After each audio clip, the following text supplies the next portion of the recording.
everybody, and welcome to another episode of the Risk Matrix. You're in the Risk Matrix with James Junkin and myself, Dr. Martin. And today we have Yara Carrero. And if I said that wrong, I'm really sorry, Yara. I tried. It's okay. It's fine. And you can repronounce it for me. But Yara is a member of the Veriforce Strategic Advisory Board. She also specializes in workplace safety, engineering, and continuous improvement by developing trustworthy relationships with clients. Like I said, Yara is part of our strategic advisory board. She also has a consulting business. She lives on the West Coast, and she is specializing, I think if I get this wrong, Yara, tell me, you're a chemical engineer. That's right. Yeah. Which gives us a little twist on what we're going to talk about today, which is the new asbestos rule and law. And so thank you for coming, Yara. And I'm going to pass it to James. Hello, James. Good morning. Welcome, Yara. I'm so glad that you came on board for this episode of the Risk Matrix. Yara is super smart. I'm not even sure I know how to spell engineering, but I'm really looking forward to the discussion with you guys today. But this episode of the Risk Matrix, powered by Veriforce, is sponsored by Veriforce Worker Pass. Veriforce Worker Pass is a comprehensive worker-level compliance management solution. It uses advanced technology with seamless integration and gives companies the power to establish worker identity and qualifications, as well as monitoring compliance status with a level of precision and efficiency never experienced in industry. To learn more how Veriforce Worker Pass can help you achieve supply chain and contractor compliance, reduce risk, and ensure workers go home safe from high hazard jobs, visit veriforce.com/solutions/worksite management. Welcome, Yara. Thank you for the opportunity. Appreciate it. We're glad to have you on. And I'm sorry, I should have mentioned that you have 10 years of sustaining and improving 22 plus environmental health and safety programs in the manufacturing industry, right? That's one of your competencies. And you're passionate about injury prevention, process engineering, which James and I are probably very weak on, so we can learn from you, as well as workers and environmental safety for manufacturing environmental consulting firms. So you have a great history, you got a great background, and you add to our strategic advisory board, of which James leads us immensely. Tell us a little bit about this new asbestos law regulation. Sure, my pleasure. So last March 18th this year, finally, the United States banned the last type of asbestos, which, by the way, there's 6 types. Asbestos is an umbrella term for 6 different types of minerals, right? So the last type of asbestos is still being utilized in the United States, was finally banned 3 months ago, after a strive for probably 30 years. Wow. Of organizations. And I know there was a widow involved that was heavily advocating. She lost her husband to, I can't remember if it was mesothelioma or asbestos disease, but she lost her husband to an asbestos disease. And some other community organizations. I know there's a town in Levy, Montana also who had been advocated to put an end to the asbestos uses because they had a few hundreds, or if not thousands, of asbestos disease victims. So finally, asbestos in the United States and the ongoing uses has been banned. And they do have some time to phase out the current uses, but we should see a drastic decline, and we should see it pretty much disappear in the next few years. Well, you know, Yara, I think probably most of our listeners are in the same boat I was in, which I'm very surprised to hear, not that it was banned, but that it was not banned until March of this year. And I mean, most of the time when I train people, because I've been training people, by the way, in the asbestos and some other hazardous materials remediation for 11 years now, most of people think, oh yeah, but we don't have that anymore, right? We're just dealing with the abatement and demolition and just taking it off, removing it. No, I mean, you can go to any hardware store this day and get products that have asbestos. And Do you have any examples of from your training that were common and then are now being phased out? oh, from the you mean the stuff that we can find at the hardware stores? Yeah, yeah. I mean, Paint, I'm surprised. Say it again. paint, What? right? So a painter told me this story. I haven't seen it myself, but he said that he was buying paint at one of the famous big name hardware stores here in California, and he picked up the bucket, the 1 gallon bucket, and he immediately noticed that it was heavier than usual. Okay, and so he starts reading the ingredients, and he's been through asbestos training, right? And he starts reading the ingredients, and this is the interesting thing, that normally there is no the manufacturer is not going to tell you asbestos on the label, because most people know what that is, or at least have heard that it's not good for you. Right. Mentally, you immediately make the association, oh, asbestos, cancer, respiratory disease. No, right? So this is how they disguise it. They put something like, listen to this, organic fibers, okay? Naturally occurring fibers, right? You say like, oh, good stuff, organic, right?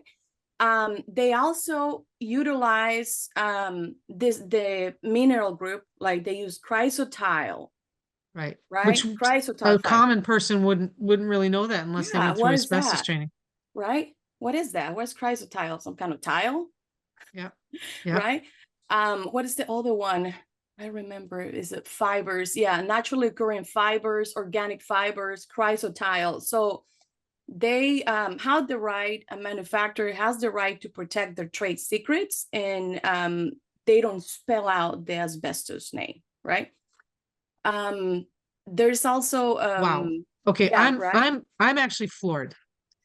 Let me say this. I mean, I was in the environmental industry before I was in safety, and I saw a lot of people like yourself who did training in asbestos and a lot of removal of asbestos, right? Common things like pipe wrap and siding, and we're in an area where Johns Manville was actually giving out asbestos tiles as good fill because it doesn't settle, right? And so we actually have a couple towns here in New Hampshire where there's a list with the state of backyards that were filled with asbestos and then covered over with dirt because it was a good fill material. And that's since stopped, right? One of the things that I kind of had in the back of my mind, I know that brakes on cars, they still had asbestos in them.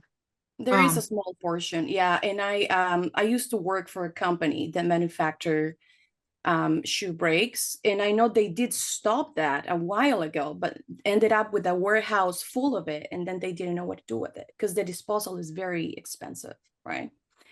So your warning shot to us safety professionals is, don't just assume that you're not exposing your workers to asbestos because you're not in the abatement side of asbestos.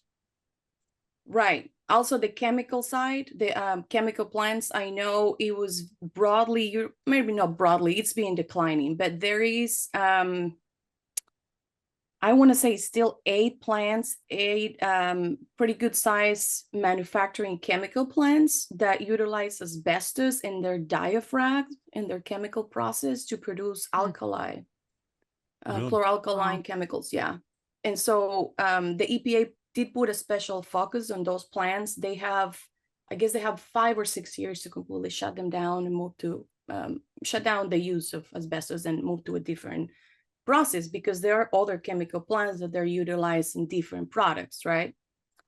I do want to look back to what Dr. Martin just said about the quality of the material. I do want to talk about the physical and chemical properties, right? But Dr. Martin, you're a geologist, right? By training? Is that right? I am a geologist, well, a long time ago, but geologist by training and an industrial hygienist, certified industrial hygienist now. But you know much more about this than I do. I've only taken asbestos training as kind of somebody just as a knowledge professional development. I would love to hear more about the properties and kind of how this new rule is affecting workers and our jobs as safety professionals. Sure. Well, so you mentioned that in New Hampshire, or specifically in the East Coast, that's where the big manufacturers, Jones Manville was, right? In the late 1800s. By the way, Mr. Jones Manville was a partnership between Mr. Johns and Mr. Mansfield, right? Okay. Mr. Johns passed away in the early 1900s, or was that very late 1898, 1898, something around that time, from respiratory disease. Okay. And then Mansfield carry on with the name. He kept the name and kept on business, but they surely had a lot of lawsuits and cases from, workers that got asbestos disease. Anyways, so Dr. Martin just mentioned that there's a lot of places where they utilize asbestos, you say, in the tile. In the tile, so one of the things that we look for in the environmental industry, right? The tile, the mastic that puts the tile down, pipe wrap. I'm trying to think. My asbestos training is old, right? Pipe Sometimes insulation. gaskets, insulation. Yeah. Is it in vermiculite? Insulation. That was, so the vermiculite was particularly mined in northeastern Montana. There's a tiny town over there called Libby, Montana. There's tons of documentaries. If somebody in the audience wants to go on YouTube and look them up, there's tons of documentaries from Libby, Montana. The name of the mine was Grace. So this town is very small. It was like 30,000 people, and they pretty much live from this. Their whole economical activity was around the mine in the 40s, 50s, 60s. This has been categorized, this town has been categorized by the EPA like one of the worst disasters, environmental disasters, because this mine put about 500,000 pounds daily of vermiculite. So this particular type of asbestos was found there in Libby, Montana, and they made vermiculite by crushing this rock in a dry mill, and it was a cloud of dust everywhere. There was no controls whatsoever. There was no any type of filter, any type of centrifuge, anything. It was just, it's just straight up mining, right? Yeah. Very sad. So there is also not only the mine workers that came down sick, also the relatives, because they will bring home fibers on their clothes. The fibers clinch to the clothes, and they will go home and hug, their kids. Take them out, right? They will toss, their bunny suit or their work clothes with the rest of the laundry and will get contaminated. So a lot of spouses, children from mine workers came down 6 years later. I'm talking 30, 40 years later. I was actually talking to someone from Libby, Montana, a couple of months ago. This guy's probably, I don't know, in his 50s. I didn't ask, but kind of, his 50s. So his wife's parents, who are now in their 70s, they both have mesothelioma. They're both children of mine workers. And I mean, we're dealing with, this is exposure from the 50s and 60s, and we're dealing with it now, right? So it also takes a very long time. So asbestos, and to put things in context, asbestos is a naturally occurring mineral. I know we're talking about all these industrial applications, right? Like pipe insulation was called TSI, thermal system insulation. Transite pipe for underground utilities, wastewater, potable water, even for electrical utilities is put underground. Tile, mastic, gypsum, joint compound, stucco, texture, shingles, window frames, like you name it. There's thousands of applications only in the construction industry. And it was also utilized in some other things like the Wizard of Oz movie. Remember All That Snow? Okay, all that was asbestos, because asbestos chrysotile is white. Okay. It was popular. People used to be able to buy it for decoration around your house, right? For Christmas tree flocking. Yeah. because it Yeah. was sold, and listen to this, back in the 50s, it was sold like, this is safe because it won't catch on fire. And Yeah. that was Right. true. That's a true statement. But if it's safe, it's not true, right? Well, I think White Christmas, remember the movie White Christmas? I think Yeah. they actually used it in that as well. you know, Maybe. I think your dating is very, very important, because if you look at the growth of America in the Industrial Revolution and The then 60s. really the expansion of what our infrastructure is today, a lot of that infrastructure was built post World War II. That is Right. that is correct. You hit the nail on the head. So after World War II, the United States pretty much doubled the use of asbestos.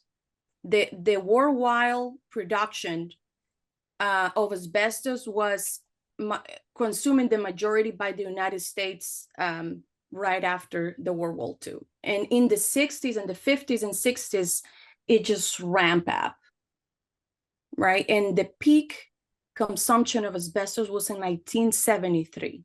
That's when we produced and consumed the majority of asbestos.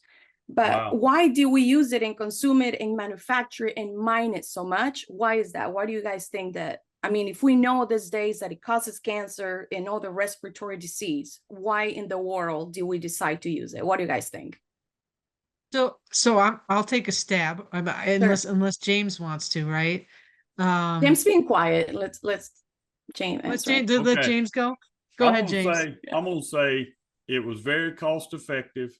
We had a lot of it here, and it probably had some, the main property, of course, that I heard was most concerned and used was the fire resistance.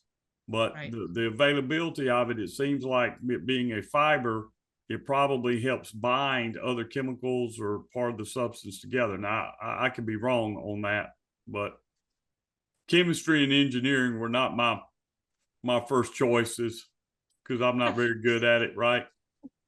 No, but I mean, you're absolutely right. I mean, it's a good So- drink, though. That's about as far as I go with chemistry.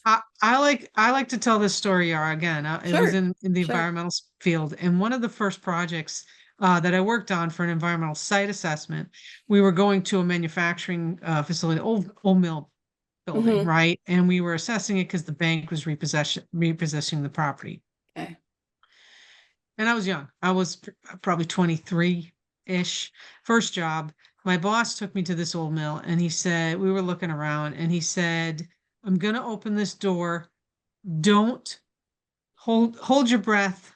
And if you have to breathe, don't breathe too deeply. And so we opened the door because we had to look at every single room, right? We opened the door and in the room, there was the boiler for this old mill, right? And the entire room was sprayed white. Fireproof spray. Fireproof, sprayed white, the boiler, and there were fibers everywhere. And he shut the door and he said, that's asbestos. Seared in my mind, right? I'm sure I had an exposure from that. But so But I wanna hear the answer to the question, Dr. I'm Martin. most interested now that we're complete, right? What'd you say? I want to hear the answer to the question. Why it was most commonly used. Oh, He okay, needs sorry. closure. Yeah, let's I answer. need closure. Let's circle back and answer the question, and then let's move on to Dr. Martin's story. So yes, James, you're absolutely right. It was cost effective. I mean, it was just laying around there in the mines. Here in California, we have a lot of it. We have so much that serpentine rock, which is one of the most used types where the chrysotile comes from, it was called the state rock of California. We have a lot of it here because Wow. it's very, we have a lot of mountains and whatnot. States where it's flat, we don't have naturally occurring asbestos, like Iowa, Nebraska. We don't have anything there because it's flat. But states where you have more mountains, then is when the asbestos and other minerals, naturally occur. So availability, cost effective, because mining back in the days was cheap labor, right? It was long hours. Even children were utilized in mining. Abundance. The other thing was also what James just said. It was the ability to mix with virtually anything and everything.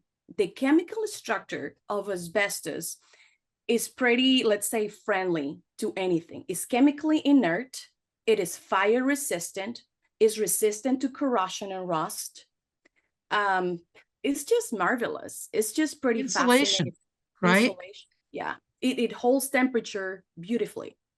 So from the physical and chemical properties standpoint, I mean, I can totally see how an engineer would say, yeah, you know, this has all these properties and it's available and it's cheap. Let's use it. What's the risk, right? Risk versus reward. And yeah, but there's other interest too, Dr. Martin, because it's not like we didn't know. You know, there is documentation that the Egyptians used this mineral 4,500 years ago. Okay, Wow. they wrap pharaohs with it. They put it in pots and pans, and that would give them more durability. It will make them, it will harden the pot, and it will make it last longer. You know, and then there's also documentation that, you know, the Egyptians society utilized slaves at some point, right? So there's documentation that the quarrel slaves used to die young from respiratory disease. Mm. This is 4,500 years ago. Wow. Okay. Now, back then, the world looked very different, right? There was not necessarily a focus on safety and an interest in protecting, you know, this population.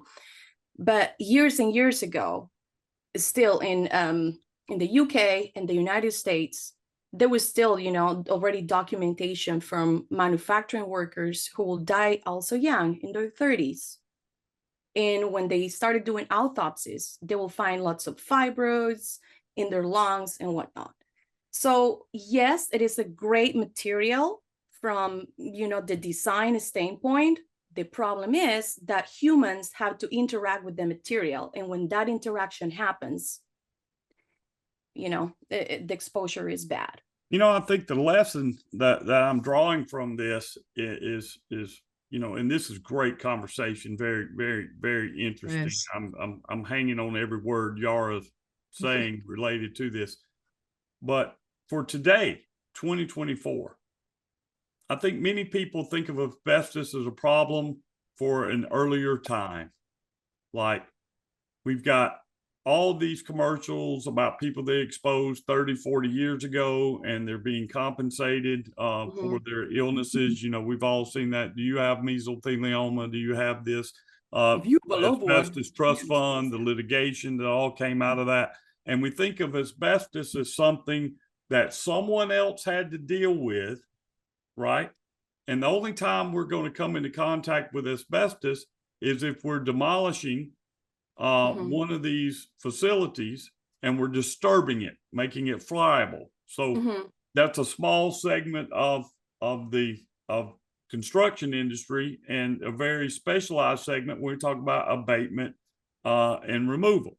So what I'm hearing from you is don't take that position, because you may have asbestos in your facilities in something that you've never even thought of. It could be. It may be new construction. I mean, you should send a shot across my, I'll put it in naval terms. You should send a shot across my bow when you said paint down at the hardware store. And I'm sitting in my house. I remodeled after Hurricane Ida, and we did all this painting. And now I'm wondering, because, you know, safety professional at home is different than safety professional at work. You know how many safety data sheets I looked at of the paint? 0, right? Now I'm wondering if I made a huge mistake and potentially exposed my family to some sort of asbestos inside the paint that we used. So let's talk about that, right? And also let's talk about Dr. Martin's story about opening that door and all that, right? So asbestos was broadly utilized not only in the construction industry, although the construction industry was probably one of the most important and relevant uses in America. It is said that about 60% of our underground pipe in America, it is asbestos containing pipe, okay? But there are the most bizarre uses. I mean, it was utilized in toothpaste at some point in the 50s. It was utilized in cigarette filters. Cigarette filters. Like Marble. You had to be tough in the filter in the 50s. Yeah. right? Survivor. It was utilized in curtains, in theaters and whatnot. It was very popular, and it was sold to the homeowners and to the industry like like a marvel thing, like a marvelous material. Matter of fact, the word asbestos, the root of the word is a Greek word that means indestructible, means relentlessly, inextinguishable, indestructible. That's what it means, right? So how about exposure, right? Because are we now talking that should I be paranoid about every single, wall and thing that I have in my house? Like the house where I live was built in 1979.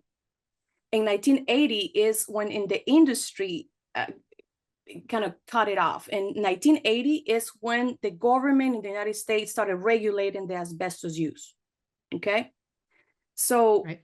1980 is what we call PACM, presumed asbestos containing material. If you are in a house or a building, any structure built prior 1980, you should have suspicions that that material could contain asbestos is still holding the original material. If it's not being remodeled or if it's not being painted on top, asbestos could be, layers and layers behind, right? Sometimes we find it in linoleum floors, and you have 3-4 layers of floor on top. Sometimes it's in the mastic. Sometimes it's in paint or the sheetrock or the joint compound, but it's being painted over and over, 3-4 layers on top. So Right. asbestos is actually dangerous when it's airborne, when it's respirable. If it's not respirable, if it is, in an underground pipe buried 5 feet below, I don't have to worry about that. If I have it in my house, but it's like I said before, 3-4 layers of paint behind the current layer of paint, it's fine, as long as the paint is kept in good condition and is maintained. So the asbestos exposure, yes, it is right that is particular and higher for the demolition and abatement industry. These workers are the ones that are going to be exposed the most to let me tell you, right? where I first started really being concerned about asbestos was after Hurricane Katrina. So down in the New Orleans area where I live, that parishes of St. Bernard Parish and Orleans Parish and parts of Jefferson Parish completely flooded all the way to the rooftops of most of these houses. And thankfully, after the water went down, America just opened its heart to our area, man. People from all over the place came to help. And it kind of gives me chill bumps. Yeah, I remember that. Yeah. To people coming to help you, But those folks may have been exposed to asbestos during the demolition of houses. So Right. you had contractors that came in and they understood that a lot of these houses were built in the 40s, in the 50s, in the 60s, right? And they would wear respiratory protection when they came, and they would demolish houses with equipment. They'd knock the house down, and they'd have water hoses from water tanks and all. They would spray to keep the dust down. And then when they'd come get the tiles up off of the foundation where they'd have tiles inside the house, they'd make sure they're in respiratory protection. But I saw they did. Tons of volunteer groups that came down and did this by hand. And they're pulling siding off and they're in there and all that. And I guarantee you there were people exposed to respirable asbestos just trying to help other folks. And, right. And you don't know what you don't know, right? And we're not Right. going to know probably for another, 15, 20 years. 40 because years. Of latency of this. But I'd hate to know that people came to help us ended up dying some horrible death from asbestos because they didn't know. 9/11. 9/11 was a prime example of, in 9/11 was an acute exposure because there was a lot of it at the time, right? In demolition, not necessarily, because the amounts were not, especially after a flood, is wet and there's not much dust because it's settled down. But regarding to exposure, what James is saying here, you do need a lot of a continuous exposure is, so asbestosis, which is one of the disease caused by asbestos, and also lung cancer, are dose related, meaning that you need a lot of exposure over time to get sick. Like these workers from the Jones Manville manufactory came down sick after 30 years, 20 years of exposure, and it was dusty. There's pictures where they're completely covered in dust. There is documented stories where the workers will break open windows, the glass, just to get some fresh air because it was completely cloudy and dusty. Wow. We're talking about an insane amount over time. So it was about, if I remember correctly, 81% of workers exposed to asbestos with no controls for many years got sick. But again, we're talking no controls, many years, large amounts. So chronic exposure, right? And no controls whatsoever. So research in the medical field, medical professionals have documented that for the chrysotile type of asbestos, which makes up for about 95% of the asbestos uses in America, you need a lot of exposure to get sick. Okay, those are the good news. Those are the good news, right? Of course, medicine is not an exact science, and there's a lot of variables to that, right? It has to do if the person has comorbidities. It has to do, if they have asthma, high blood pressure, diabetes, the way they eat, if they exercise, the genetics, all those things play a role. But in general terms, out of those workers that were exposed to very high amounts, still 19% were not getting sick after so much exposure. We have a pretty amazing defense mechanism in our body, There was also another lab research that was done in mice where it was in the 85% of mice exposed to asbestos also developed tumors and whatnot in the respiratory system. So there's still a small percentage who will not get sick. There's the tough population, right? But we're not going to assume like, oh, you'll be fine. We're going to protect the worker and all that. But I want to, let you know that because I know it can be scary and thinking it might be exposed at some point. And when they opened that door and that inspection happened, or when I remodel my house, what did I get exposed to? Chances are that if you only have been exposed for a few moments, for a few days, chances are you'll be fine. An extra plate will show any, weird things.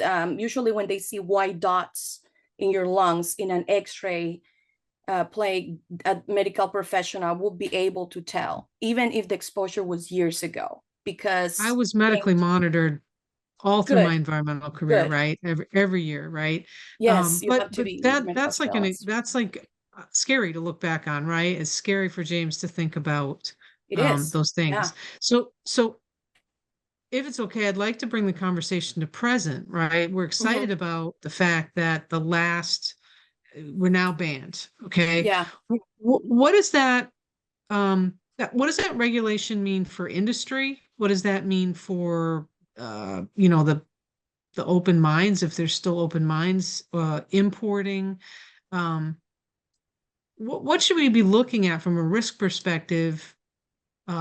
Workers, different industries, how should we be planning for, I mean, it's really a joyous occasion to have it completely banned, right? So how do we prepare? What should we be doing as professionals? We should plan to discontinue its use completely. I recently talked to an engineer. She's a civil engineer in a school district in Nevada. And she was telling me whatever project they do to this day, 2024, they take a sample of the material and they send it to the lab to make sure it doesn't have asbestos. It doesn't matter where they buy it. No matter what, they have it sampled and tested. Why? Because they had instances where today they end up with surprises. They install, the material and then they sample it, and now they have to pay, right, for abatement and taking care of all Disposal. that Yeah. in schools. Yeah. In schools. So we can always get it tested. Testing is actually the only scientific way and the only way that will stand up in court from a liability standpoint for a safety professional, where you can say, well, I proceeded the way I did without, let's say, respiratory protection because no asbestos was found in the sample. That would be the only way how you can tell for sure. There is ways where you can presume that there is or there is not, like your boss, Dr. Martin, that say, oh, that's asbestos. You know, after certain experiences, you can tell how it looks, but you can only presume, right? You have to put it under a microscope to see it because the fibers are very small. So a human hair is, if I remember correctly, like 4,000 times bigger than an asbestos fiber, a human hair. So there's no way we will see it, right? Getting it tested is a good way to prevent it. And planning in your design phase is planning to not utilize any type of asbestos material. Save yourself a pretty penny because that is so expensive. Asbestos You just hit on James's. Go ahead, James, say it. Hazards are best controlled in the design phase of the work, right? So, absolutely. You know, my inner engineer spoke. There you go. But I really kind of keyed on that last part in the planning phase, and it's not as simple, I think, when you start talking about, as you did when we first started this podcast, manufacturers, trade secrets, things that are imported. You're gonna have to dig a little bit. I mean, we had a big problem with Chinese drywall after some of the hurricanes. It just flooded the market, and then we found out, you know, next thing formaldehyde. You know, stuff was friable, and we were breathing it in. It all had to be ripped out. So during construction, and be sure you know what materials you're using. So as a hiring client, and I'm hiring a contractor, I need to do some due diligence and make sure that I'm taking reasonable steps that are necessary to determine that what the materials we got are not containing the now banned asbestos. Right. Let me just add something, because this I mean, I'm a construction person, kind of. That's my area of specialty. James is oil and gas, and I know that you work with manufacturers and etc. Also construction, demolition, and construction, right? So construction, it seems almost intuitive, right? I mean, I don't think a lot of people look at the health hazards because they don't get in as much depth as an industrial hygienist or somebody that's done environmental or a chemical engineer, right? But it's intuitive, right? It's in building products. Let me say this: in manufacturing, I know for a fact that when manufacturers make a product, right, and some people make new machines, but a lot of times they buy old machines and repurpose, right? And those machines have asbestos gaskets. They are painted with asbestos, probably paint. I had a facility that had PCBs in their paint, right? And when they did the remodeling, they had to manage that material. So in manufacturing, we should be looking at those older machines and how we maintain them and the gaskets that come in them. And I mean, I'm just thinking about, like, how do you hazard ID in that plant? You should be looking and thinking and developing a plan for, how can we phase it out from our process? Yeah, gaskets was a popular use, I would say. Electrical wiring as well. If it's a machine, that was built or designed, back in the 70s, in the 60s, I should have suspicions. But again, the only way to tell is taking a sample, right? So I guess the lesson is, if you're a facility manager, you need an assessment. We need to figure out what the hazard is. Do we have something to be concerned about? If we do, where is it? Is it buried underground? If it is, no exposure, right? Hazard without exposure equals no risk. But I'm presuming that a lot of people that are listening to this podcast today, you, Yara, are now thinking about, well, crap, man, I thought asbestos was something I didn't have to worry about. It was gone. That was a They got thing rid in of the that in the past. 70s and 80s. It's Right. gone. Housekeeping is another one. Janitorial, custodial operations is another big one. And old schools, older buildings, because if the building is deteriorating and here comes somebody and dry sweeps the debris, the floor can Right. be exposing Right. themselves. There's also naturally occurring asbestos in the soil, right? I know San Francisco Bay Area has a huge area for naturally occurring, it's all mapped out now, but there could be other places where there's naturally occurring asbestos in the soil, in rocks, right? All that. So the best way to go is testing it. And if you can get a person who is trained on sampling is best. Otherwise, the person who does the sampling, because that's a disturbance. When you're pulling the sample, you need to know how to pull it because you're disturbing the material, right? And you have to be protected. You have to wet a respirator when you do the sampling. You have to use wet methods and then seal the area after when you sample whatever you're going to sample. So my takeaway, I mean, we're kind of getting to the end of the show here. My takeaway here is know your again, James and I talked about this on the preceding episode, know your health hazards, right? And this is a landmark move, right? To ban the last use of asbestos here in the US.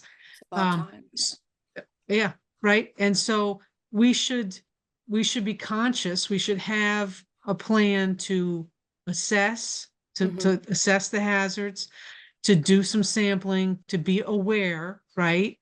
And to do our due diligence. Is that a good takeaway here, that we should be doing our due diligence so that we can comply with, the phase out and making our workers and workplaces safe? I agree. Yeah. And talking to someone who is in the field, because sometimes we are blindsided to some, some things. So talk to someone who is being in the field for a while, was doing sampling or is in the industry and can give you advice. Don't assume and jump into conclusion, oh, it should be okay, it should be fine. Right. Because you may be ignoring some situation who can put you at risk or your employees at risk. Again, sampling is a good way to proceed. There are techniques and rules when it comes to sampling. Don't try to, just save money and assuming it's fine, because then it might end up being a lot more expensive if you have to do abatement and replace that material that has asbestos. Or God forbid, and you end up with a sick worker, because it was exposed through something you send them to do. And then you end up, with a nasty lawsuit. Because the asbestos disease in that, talking about health, right, doesn't happen overnight. It's not like you go home and you start feeling sick. It can take anything from 10 to 40 years for the person to feel the first symptoms. Okay, not to be very sick or die, to start feeling the symptoms. It can be years and years before the person starts feeling sick, because it's if the fibers make it down the system, deep down to the lungs, they start causing damage, and it takes many years for the damage to expand and for your respiratory function to become impacted from the original exposure. And beyond a lawsuit, our duty and responsibility is to protect the worker, right? To also protect the volunteers. If somebody is volunteering to do something, we should protect them as well. And 1980 is a year that I should be looking out for. Victorian houses, most of the time, we're going to have it, most of the time. And the best way to tell, the best scientific way to approach it is, again, testing it. There are tons of information now online about asbestos. There's videos, right? The EPA has put good videos. Also be careful with what you look for, because there is some videos that are not, trustworthy. I actually have a book, Yara, that I purchased when I was doing some asbestos work as an environmental person. and it's actually a book. I don't know the year, and I'll take a picture of it if I find it later today. But it's called Asbestos, the Magic Mineral, and it reads like a children's book, and it's from the 50s and 60s, and it's interesting. Like, and it reminds me, be careful what you read, right? Because if you Mm. read this, it's not gonna. I mean, obviously, a book from the 50s you're gonna know, but be careful what you read. Be careful what you use as a source. Um, and in order to kind of wrap this up a little bit, I will say that this just goes to show that you need to apply yourself as a professional. You need to be up on these regulations. I think asbestos is something that we need to be looking at as a health hazard in the Mhm. workplace.